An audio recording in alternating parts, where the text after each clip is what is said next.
National Electoral Council of Honduras informed that 50% of the votes have been counted so far in primary elections. Hamas confirmed that several talks have been held with the U.S. on the ceasefire deal. And the Liberal Party in Canada announced that the Liberal Mark Carney to succeed Prime Minister Justin Trudeau amid political chaos in the country.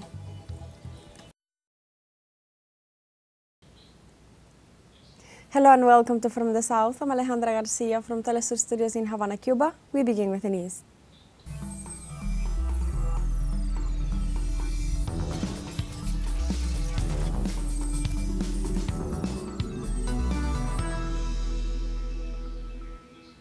The National Electoral Council of Honduras informed on Monday that around 2.3 million citizens, equivalent to 40% of the electoral roll, participated in the primary elections on Sunday, March 9th. The president of the National Electoral Council, Cosette Lopez, gave a report on the electoral process in which she said that despite some difficulties with the delivery of electoral material in some regions of the country, the electoral process took place peacefully. She indicated that the voting process suffered some inconveniences. However, she offered preliminary results with a 50% of the votes counted, in which the Rixi Moncada, Salvador Nasrallah and Nasri Asfura positioned as the favorites to advance to the general elections on November 30.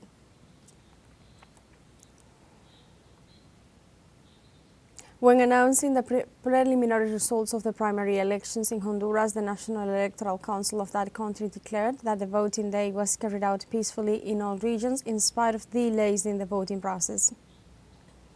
In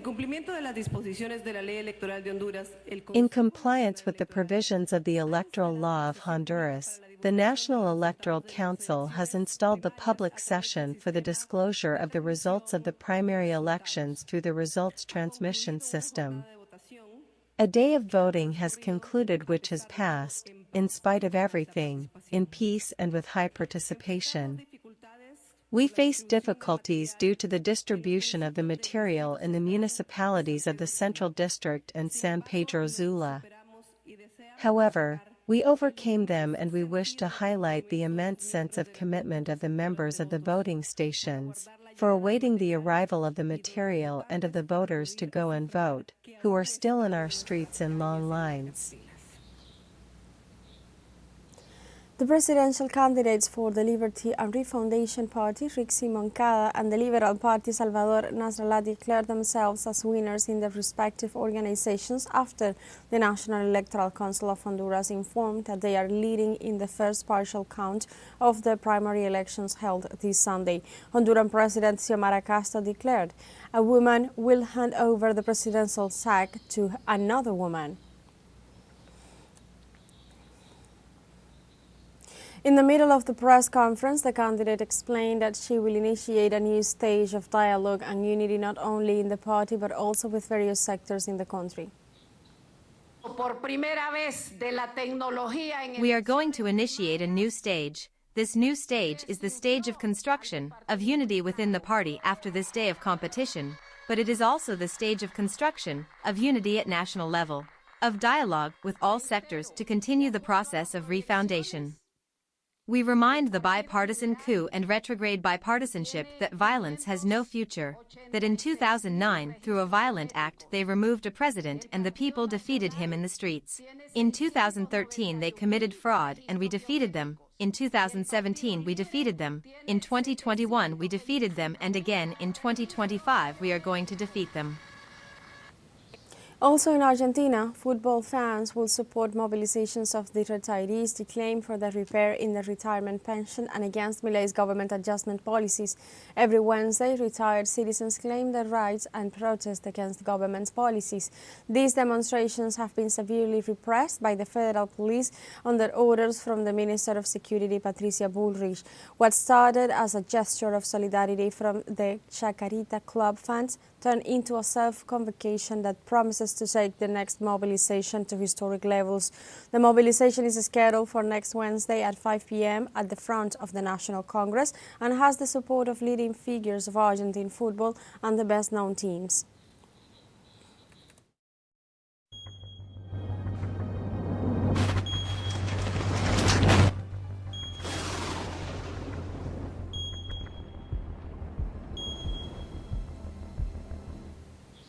In Peru, firefighting crews tried to extinguish a fire that has been burning for 6 days in Lima. Brigadier Carlos Malpica of the General Volunteer Fire Department of Peru reported that the fire is 90% under control, stressing that work is continuing to get to the heart of the incident. He also said that 7 buildings were affected and 5 had partially collapsed, and that the firefighting work has consumed 2 million gallons of water. The fire was originated 6 days ago in an unlicensed toy and packaged food store in a building. The siniestro left 100 victims and 20 personnel affected by the smoke and toxic gases.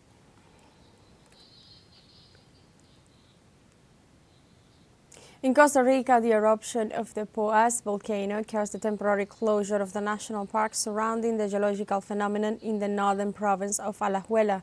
After 2 constant eruptions in the crater's mouth and sea, which caused a 300-meter column of gases and particles, authorities decided to temporarily close the national park to protect visitors and staff working in it.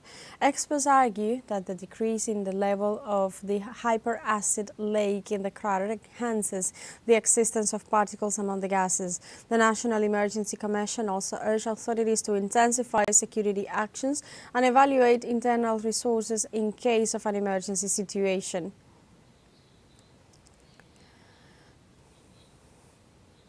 In Greece, a Mediterranean monk seal is ready to be released to wildlife after less than 2 months of being found orphaned and struggling for her life south of the country. The specimen, named Constantina, is one of dozens of Mediterranean monk seals nursed back to health and released into the wild by Greece MOM, a charity dedicated to care and protection of the rare marine mammal, whose population had dwindled to the point of facing extinction. For decades, they were hunted, contributing to a major population decline that led the International Union for Conservation of Nature, IUCN, to list them as critically endangered. In recent years, the species climbed down a notch on the IUCN's red list of threatened species to endangered, and about a year ago improved one step further to vulnerable. And now we have a short break coming up, but first remember you can join us on TikTok at teleSUR English, where you'll find news in different formats, news updates and more. We'll be right back. Stay with us.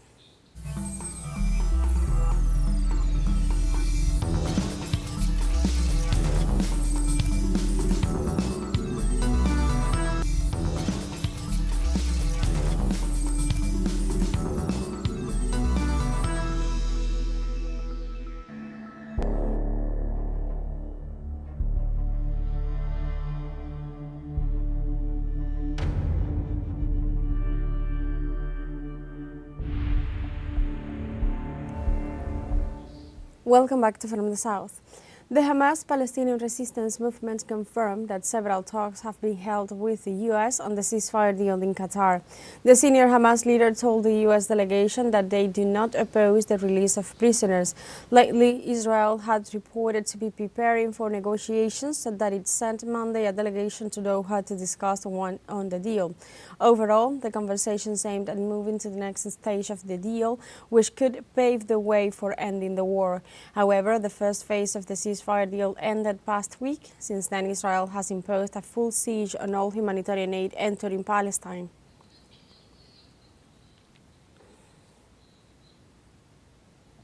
Israeli authorities announced Sunday night the total cessation of electricity supply to the Gaza Strip after failing to comply with what was agreed in January, which established the advance towards the second phase of the ceasefire. Israel intends to worsen every day the humanitarian crisis that the people from Gaza are living. The interruption of the electricity supply seriously affects essential infrastructure in Gaza, including the few desalination plants that have survived the bombardment and are crucial for access to drinking water. The court responds to an order from Israel's Minister of Energy and Mines, Eli Cohen.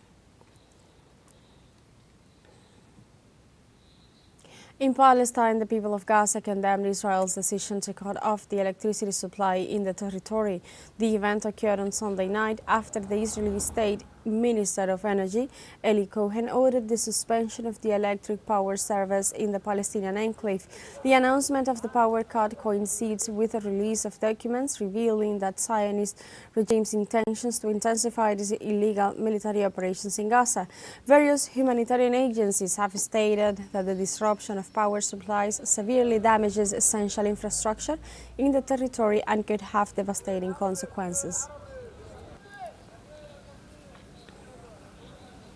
Russia and the United States requested urgent closed-door consultations of the United Nations Security Council over violence against civilians in western Syria.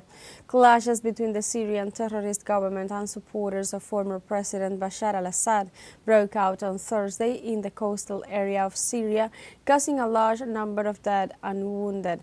Also, the spokeswoman of the Russian Foreign Ministry, Maria Zakharova, stated that Moscow is alarmed by the sharp aggravation of the situation in the Arab country and that it is necessary to stop the bloodshed as soon as possible. In turn, the Secretary of State of the United States, Marco Rubio, underlined that Washington condemns the radical Islamist terrorist who murdered people in western Syria. In the United States, the Secret Service reported that its agents shot an adult man who was armed outside the White House. According to the Secret Service communications director, they had received information about a suicidal individual who was traveling to Washington from Indiana. Minutes later, members of the Secret Service saw a person matching that description. Upon approaching, the individual brandished a firearm and a confrontation ensued between the two parties. The man was taken to the hospital and his condition is unknown at this time, while the Secret Service had no injuries among its personnel. In the United States, 5 people were injured after a small plane crashed into the parking lot of a retirement community in Lancaster, Pennsylvania. The accident occurred at about 3:18 p.m. local time when the plane, a single-engine Beechcraft Bonanza, crashed into the Braden Village retirement community in Manheim Township, said Scott Little, leader of the fire department, on Sunday night. He also detailed that 5 people aboard the aircraft were injured and were taken to local hospitals. About a dozen vehicles were damaged in the incident, while the building of the retirement center was not structurally damaged and no injuries were reported on the ground. We have a second show break coming up, but before we invite you to visit our Facebook page at teleSUR English, there you'll be able to watch our top stories, special live coverage and much more. Follow our page and activate the notification button to stay up to date on the world's most recent events. Fun short break. We'll be right back.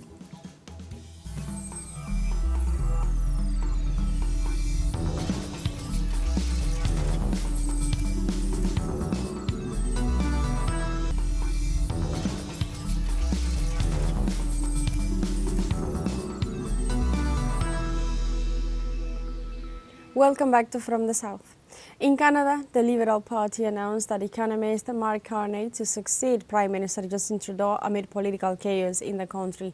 In the party's internal elections, Carney received a broad support of 85.9% of the party's membership.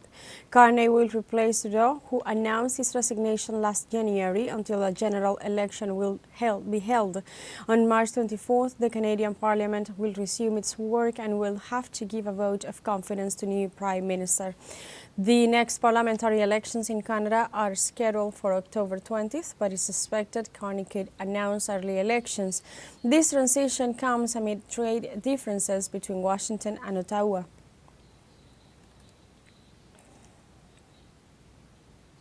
Greenland calls early parliamentary elections for March 11th amid political chaos. Since taking office 6 weeks ago, U.S. President Donald Trump has repeatedly expressed his interest in Greenland, rich in minerals and located along strategic sea lines and in the North Atlantic. According to a poll, 85% of Greenlanders do not want to be part of the United States, although the majority are in favor of independence.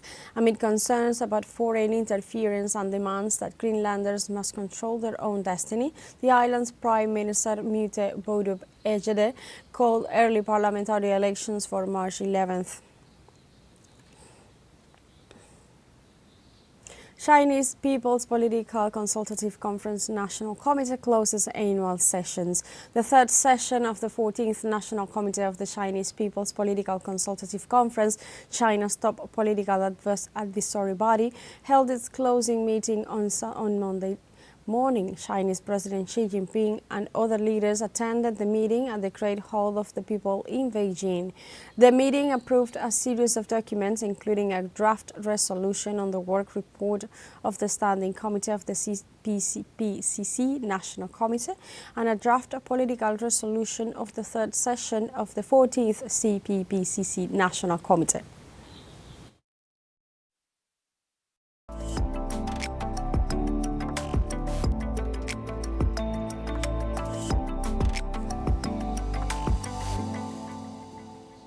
In South Africa, artist James Delaney has designed more than 100 sculptures for the wild parks in Johannesburg.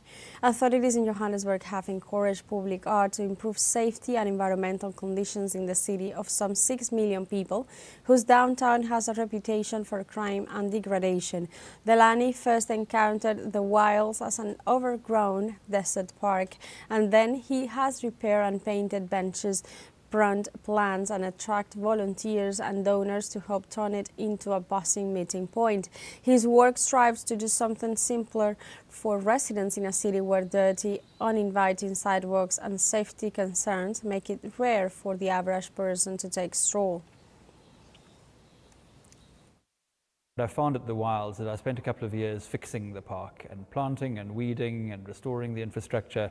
We did a lot of work and we couldn't get people to go back.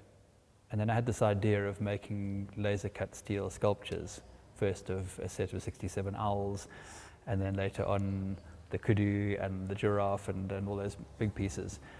And it's that which turned the Wilds around, because those become draw cards. And we live in an era now of the photograph. It's all about the photo that you take, particularly if you could be in the photograph and next to something which is a landmark. And art, public art, is a landmark. In Colombia, the discovery of a submerged castle dating from the 16th century is added today to the heritage assets treasured in the city of Cartagena. The discovery was made by a team of scientists from the Submerged Cultural Heritage Research Group of the General Maritime Directorate, who argued that the construction could be the fort of San Matias, a colonial structure more than 400 years old, hidden in the seabed. The building was part of the Spanish system of fortifications to protect the city from the constant attacks of corsairs and pirates. Researchers have no explanation as to why it sank 6 meters to the bottom of the bay. And like this, we have come to the end of this news brief, but you can find these and many other stories on our website at telesurenglish.net and join us on social media. We are on Facebook, X, Instagram, Telegram and TikTok as well. For TeleSUR English, I'm Alejandra Garcia. Thank you for watching.